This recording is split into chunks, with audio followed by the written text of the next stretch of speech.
अरिहन्ताणं नमो सिद्धाणं नमो आयर्याणं नमो वज्रायाणं नमो लोये सर्वसाहुणम्। आज से कथा प्रारंभ करते हैं। प्रस्तुत कथा संग्रह श्रावकाचार्य की 23 कथाओं का अभिनव रूपांतरण है। कथाएं पौराणिक होते हुए भी वैचारिक धरातल पर अपनी मौलिकता के कारण हृदयग्राही बन पड़ी हैं।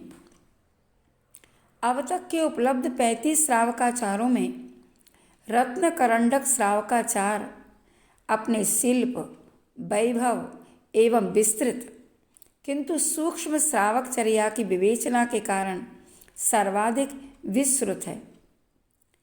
इसकी सृजयिता आचार्य पूज्यपाद स्वामी समंत भद्र जी ने जहाँ उलझे हुए श्रावकों को सुलझे हुए पशुओं के उदाहरण देकर झकझोरा है, वहीं उलझे हुए मुनियों को सुलझे हुए श्रावकों के उदाहरण देकर उन्हें शिथिलाचार की गहरी खाई में गिरने से बचाया भी है। इन कथाओं का अभिनव रूपांतरण ऐलक श्री सम्यक्त सागर जी ने किया है, जिस पुस्तक का नाम रखा है आस्था का सूरज। और सर्वप्रथम कथा का नाम है अकूत श्रद्धा, यानी कि निश्चल श्रद्धा। आचार्य भगवंत का परम पूज्य ऐलक श्री के ऊपर वरद हस्त रहा और गुरुदेव के छत्र छाया में रहकर के ही उन्होंने बहुत सारे साहित्य का सृजन किया है। एक और जहाँ पर कथा संग्रह है, वहीं पर काव्यों का संग्रह भी किया।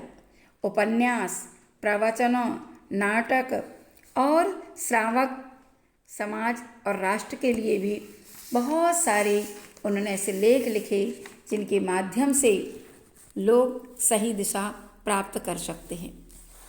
तो सबसे प्रथम निसंकेत अंग में प्रसिद्धि पाई है तो अंजन चोर ने। उस अंजन चोर की कथा को अपन बहुत अच्छे से सुनते हैं। कृष्ण पक्ष की चतुर्दशी थी। अंधकार घनीभूत होकर समूची सृष्टि को तमाविष्ट किए था। अंजन अपनी प्रिया नगर वधू वसंत तिलका के प्रसाद की ओर बड़ी सावधानी से बढ़ रहा था। रात्रि की गहन तमस्या में वह सारे पाप किया करता था। सप्त वैष्णव में निष्णात अंजन किसी समय में अपने सम्राट पिता का एकाकी पुत्र था। लोग उसे ललितांग के नाम से जानते थे। एकाकी होने के कारण उसे माता पिता का असीम स्नेह मिला। लाड़ प्यार की प्रचुरता के कारण उसे सत्ता का मद हो गया। वह स्वयं को राज्य का एकमात्र अधिकारी मानने लगा। प्रभुता और कुसंग के समावेश से वह आए दिन प्रजा पर अत्याचार करने लगा। नगर की संभ्रांत स्त्रियों का सतीत्व लूटने में उसे अनूठा आनंद आता था। गणमान्य नागरिकों ने सम्राट से उसकी शिकायत की। अंजन के पिता ने उसे सही मार्ग पर लाने का बहुत प्रयास किया, परंतु वह ज्यों का त्यों रहा। अंत में सम्राट ने उसे राज्य व राज्याधिकार दोनों से वंचित कर दिया। ललितांग अपने व्यसनों की पूर्ति के लिए चोरी करने लगा। वो मंत्रवादी था, चौर्य कला में निष्णात भी था। ललितांग ने अंजन गुटिका सिद्ध कर ली। अब तो आंखों में अंजन लगाकर वह अदृश्य हो जाता था और दिन दहाड़े चोरियां कर लेता था। अपनी विशिष्ट चौर्य कला के कारण सारे आर्यावर्त में वह अंजन चोर के नाम से कुख्यात हुआ। वसंत तिलका नगर वधू थी। वह राज्याश्रित थी। राज्य की ओर से उसे एक सुंदर प्रासाद तथा सैन्य सुविधा प्रदत्त थी। अनेक देशों के राजकुमार तथा अन्य मंत्री सामंत पुत्र उसके रूप की एक झलक पाने के लिए उसकी तौल का स्वर्ण देने को तैयार रहते थे, परंतु वह किसी को अपने पास तक नहीं फटकने देती थी। अंजन के रूप का जादू उस पर ऐसा चला कि वह सदा के लिए उसी की होकर रह गई।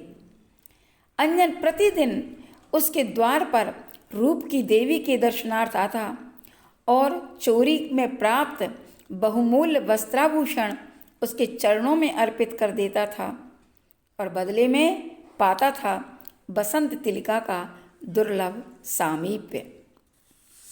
महाप्रसाद की सीढ़ियाँ चढ़ने के उपरांत अंजन ने जैसे ही प्रकोष्ठ में प्रवेश किया वैसे ही पाया बसंत रोज की तरह प्रसन्न नहीं है। उसने पूछा, क्या उदास हो? ना ना, नहीं तो, बसंत बोली। अंजन ने कहा, क्यों झूठ बोलती हो? मैं तुम्हारे मुख पर तैरती पीड़ा के भावों को पढ़ रहा हूँ। अगर तुम्हें मुझ पर विश्वास नहीं है तो मत बताओ। तुम पर तो मैं विश्वास कर ही नहीं सकती। जब अपना सर्वस्व तुम्हें सौंपा है तो मुझे विश्वास होगा ही। वसंत मुस्कुराई। मैं अपने प्रति तुम्हारे विश्वास को अक्षुण्ण और अखंड बनाए रखने की शपथ लेता हूँ। बसंत, अब तो मुझे अपनी व्यथा बताओ। अंजन कातर होकर बोला। वसंत ने कहा, मैंने आज महारानी कनक प्रभु के कंठ में बहुमूल्य हीरक हार देखा है। उसकी कांति अद्वितीय थी, अनुपमेय था वह कनक प्रभु का हार। कहो तो वैसा ही हार तुम्हारे कंठ में डाल दो। अंजन को किस बात की कमी है? अंजन ने बीच में ही बोला। दूसरा नहीं, वही हार अगर तुम ला सको तो समझूंगी कि मेरे प्रति तुम्हारा प्रेम सच्चा है, अन्यथा तुम मात्र अपनी दैहिक भूख मिटाने को मुझ तक आते हो और मैं तुम्हारी वासना का खिलौना मात्र हूँ। वसंत ने अपना मंतव्य स्पष्ट किया। प्रिय वसंत, ऐसा मत कहो। मैं तुम्हारे लिए स्वर्ग तक धरती पर ला सकता हूँ, परंतु रानी महल में सेंध लगाना मेरे लिए दुरूह है, क्योंकि वहाँ मेरे आतंक के कारण सशस्त्र सैनिकों का पहरा लगा दिया गया है। अंजन ने अपनी व्यवस्था प्रकट की। तो फिर क्या मैं मान लूँ कि तुम्हारा प्रेम आत्मिक नहीं दैहिक था? तुम अभी किस मुंह से कह रहे थे कि अंजन के पास कौन सी कमी है? वसंत तिलका ने कटाक्ष करते हुए कहा। मेरी व्यवस्था समझो बसंत। अब रानी महल पहले की तरह निरापद नहीं है। अगर मैं वहाँ गया तो निश्चित ही पहरेदारों से पकड़ा जाऊंगा।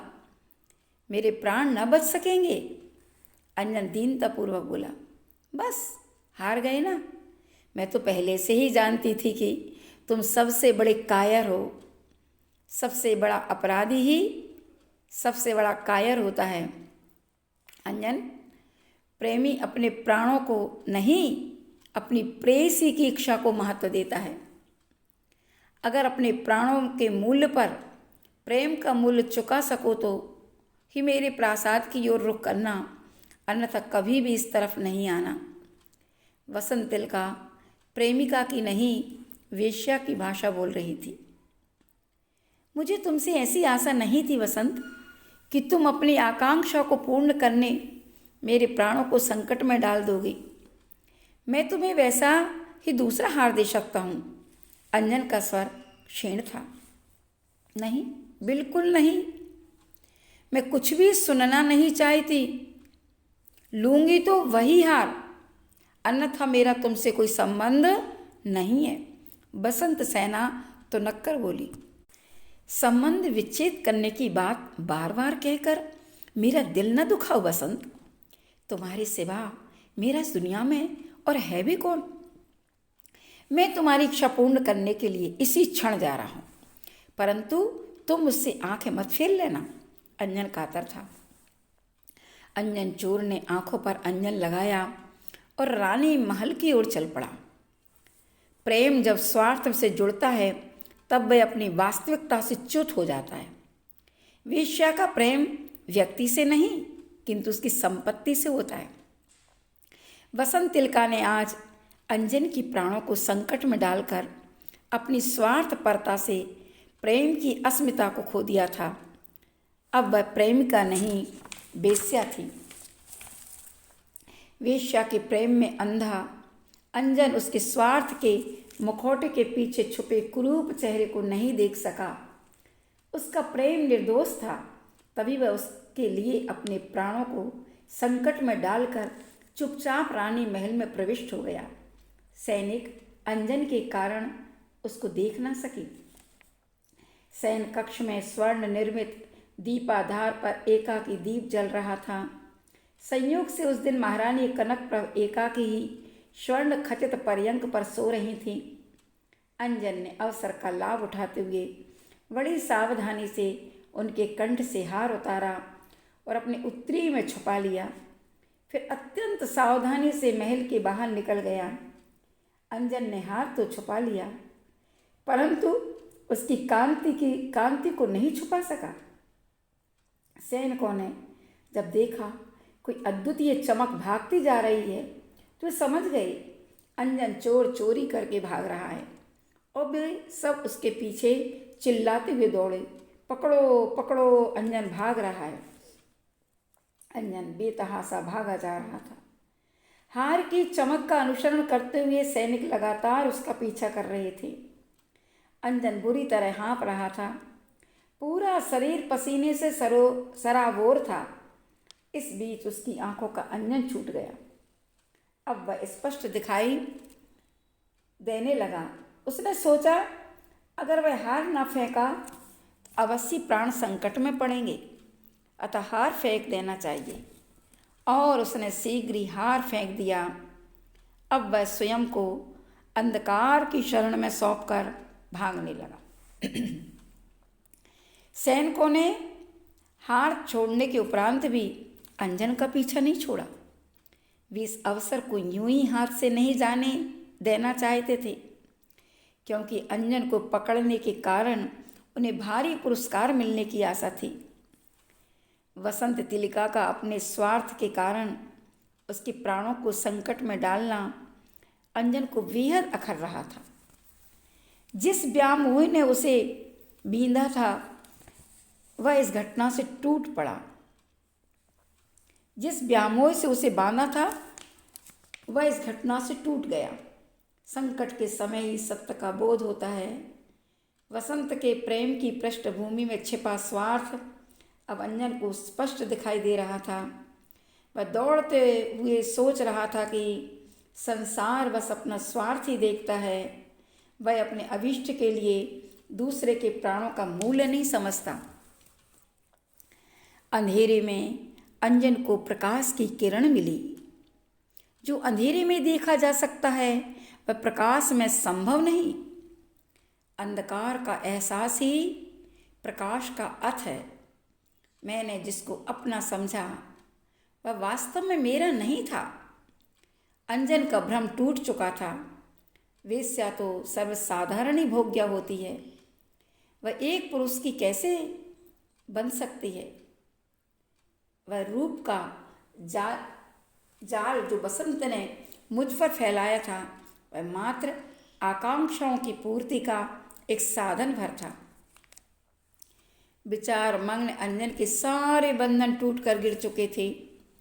आत्मा की उर्वरा भूमि पर विरक्ति का बीज गिरा और धीरे धीरे अंकुरित होने लगा। वह दौड़ता हुआ राजगृह के स्मशान घाट तक पहुंच गया। धू धू कर जलती हुई चिताएं यह उद्घोषणा कर रही थीं कि संसार की किसी भी वस्तु से मृत्यु को क्रय नहीं किया जा सकता। सैनिक अब भी अंजन को खोज रहे थे। अंधकार में चिताओं के बीच उठते प्रकाश में अंजन ने देखा एक युवक वृक्ष की शाखाओं से बंधे रस्सियों के सीके से नीचे उतरा है। उसके नीचे तीक्ष्ण धारदार हथियार भी गड़े हैं। यह सीका वृक्ष पर क्यों बांधा है? और तेज फरसा, कटार, बर्छी आदि औजार गड़े हैं। अंजन ने पूछा। मेरा नाम सोमदत्त है। मैं जिनदत्त सेठ जैन धर्म के अनुयायी हैं, उनके यहाँ फूल लाने नियुक्त था। मैं प्रतिदिन आकाश गामनी से अकृत्रिम चैत्यालों की वंदनार्थ जाते हैं। मैंने भी मेरू पर्वत पर स्थित चैत्यालों की वंदना करने के लिए उनसे विद्या सिद्ध करने की विधि पूछी। वे देवशास्त्र गुरु के उपासक हैं, सत्यवादी हैं। उन्होंने मुझे विधि बतला दी। जिनेंद्र देव के वचन अन्यथा नहीं होते। विधि के अनुसार इन तीक्ष्ण औजारों के ऊपर बंधे सीके में 108 रस्सियों से कटते ही आकाशगामिनी विद्या स्वयं आकर झेल लेती है। परंतु मेरा मन भयाक्रांत है। अगर विद्या सिद्ध ना हुई तो मेरे प्राण न बचेंगे। सोमदत्त हाँफते हुए बोला। अंजन ने देखा सैनिक उसकी खोजबीन में लगे हैं। अगर आज पकड़ा गया तो निश्चित ही प्राण दंड मिलेगा। अगर विद्या सिद्ध ना हो पाई तो प्राण चले जाएंगे। दोनों स्थितियों में प्राण जब जाना ही है तो क्यों ना विद्या सिद्ध कर डालूं। अंजन ने निर्णय करते हुए सोमदत्त से कहा, प्रिय भाई, अगर तुम्हें आपत्ति ना हो तो मुझे यह विद्या सिद्ध करने का अवसर दो। मुझे वह मंत्र बताओ, मैं अपने भाग्य की परीक्षा करके देखूं क्या मिलता है। हाँ हाँ भाई, अवश्य करो, मुझे भला इसमें क्या आपत्ति हो सकती है। सोमदत्त ने प्रसन्नतापूर्वक कहा। और एक ही बार में अंजन ने उस मंत्र को याद किया और वह अत्यंत शीघ्रता से सीके पर चढ़ा और जैसा भी उसे मंत्र आया उसका उच्चारण करते हुए एक ही झटके में कृपाण से पूरा सीका काट डाला। अंजन नीचे गड़े तेज धार वाले शस्त्रों पर गिरने को ही था कि आकाशगामिनी विद्या ने उसे झेल लिया। प्राची के अधरों पर स्वर्ण मुस्कान थी। अंजन की अंतरात्मा श्रद्धा के आलोक में नहा गई। विद्या ने अंजन के चरणों में नतमस्तक होते हुए कहा, आज से मैं आपकी दासी हूँ, मेरे लिए क्या आज्ञा है। जिनके प्रसाद से मुझे तुम्हारी उपलब्धि हुई है उन महाभाग जिनदत्त के समीप ले चलो। पलक झपकते ही अंजन आकाश मार्ग से मेरू पर्वत की चूड़ाओं पर जा पहुंचा और अकृत्रिम जिनालयों की वंदना में निमग्न जिनदत्त सेठ के चरणों में गिरते हुए बोला, मैं अंजन चोर, जिसका सारे आर्यावर्त में आतंक था, आपके अनुसार सोमदत्त के कथनानुसार आज आकाशगामिनी विद्या पाकर आनंदित हूँ। मेरी पहली बार जिनेंद्र देव के वचनों पर अकूत श्रद्धा उपजी है। मैं संसार के पापों से मुक्त होकर चरम सुख चाहता हूँ। मैं दुखों से भयभीत हूँ, मुझे मुक्ति का मार्ग सुझाइए। तुम वही अंजन हो जो कभी क्रूर, आतताई एवं हिंसक था। सेठ जिनदत्त ने चौंकते हुए कहा, हाँ सेठ जी, मैं वही चोर हूँ जिसने सैकड़ों हत्याएं और लोगों का धन चुराया, पर स्त्री वेश्यागामी हुआ। अब आपकी अनुकंपा से सन्मार्गगामी हुआ हूँ। मुझे बताइए किस तरह अपने पंखमयी जीवन को पावन बनाऊं। विद्या की सिद्धि दी है, अब आत्मसिद्धि भी दे। आत्मसिद्धि का दाता मैं नहीं हूँ अंजन, वह तो आचार्य, उपाध्याय और साधुओं के साहचर्यत्व में स्वयं को ही अर्जित करनी पड़ती है। आओ इधर मेरे साथ आओ, यहाँ चारण रिद्धिधारी जैन मुनि अवस्थित हैं, वही तुम्हें आत्मसिद्धि की राह सुझा दे सकते हैं। सेठ जिनदत्त ने प्रीतिपूर्वक उसका हाथ पकड़ते हुए बोला। सेठ जिनदत्त ने मुनिश्री को अंजन की सारी कथा सविस्तार सुना दी। हे गुरु, क्या मुझ जैसे अधम पापी पुरुष भी संसार के दारुण दुखों से छूट सकते हैं? मुझे भी संसारातीत होने का मार्ग मिल सकता है क्या? अंजन ने कहा। पापी पुरुष ही परमात्मा बनते हैं अंजन। परमात्मा भी कभी पतित ही था। अंधकार से ही प्रकाश की खोज प्रारंभ की जाती है। आज जो तुम्हारे अंतस में विरक्ति का झरना फूटा है, उसे अनवरत अविकल बहने दो। उसकी पावन धरा तुम्हारे सभी पापों का प्रक्षालन कर देगी। विचारों को कार्य रूप परिणति दो अंजन। जिनेंद्र प्रभु के प्रति तुम्हारी निष्ठा ही तुम्हें मुक्ति दिलाएगी। यशोगाथा काल एवं क्षेत्र की सीमाओं को तोड़ती हुई अक्षुण्ण रहेगी। मुनिश्री ने आत्म प्रेम से भरकर कहा। यशाकांक्षा अभिष्ट को सिद्ध नहीं होने देती गुरुश्री। मुझे यश की अभीप्सा नहीं है।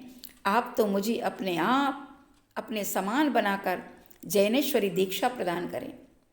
और मुनि श्री की आज्ञानुसार अंजन अपने कंधे तक झूलते हुए बालों को तृणवत उखाड़ने लगा। देह की उपस्थिति से अनभिज्ञ अंजन ने श्रवण प्रवज्जा धारण कर ली। अनुपमेय दुरूह तपस्या से उसकी देह यष्टि सूखती गई।